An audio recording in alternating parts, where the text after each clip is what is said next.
Une athlète féminine de rugby à 7 américaine qui s'est notamment illustrée par ses performances, sa joie de vivre et le partage de sa vie d'athlète sur les réseaux sociaux qui lui a valu une ascension fulgurante, mais ça s'accompagne non sans revers de médaille. Day ones, no time for fake ones. Got me, I got you. All dreams they come true. Stay down till the end. Need me, I need them.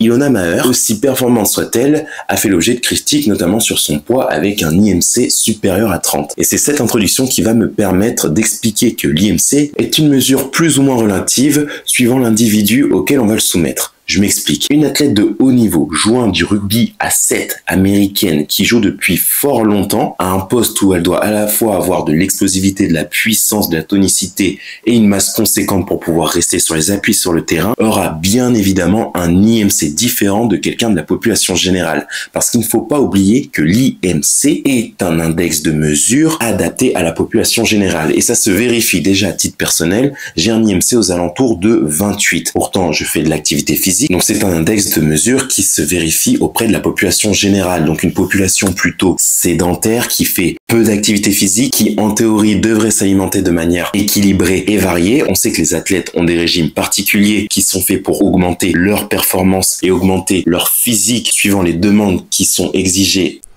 Bon, le micro a lâché, du coup je vais continuer mon propos en voix off. On a des athlètes qui ont au quotidien, au cours d'une saison, des efforts importants, que ce soit à l'entraînement ou en compétition, donc un métabolisme qui exige un apport nutritionnel conséquent.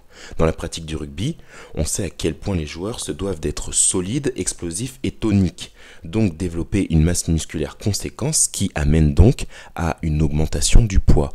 Mais un poids qui reste en logique avec le quotidien de la personne.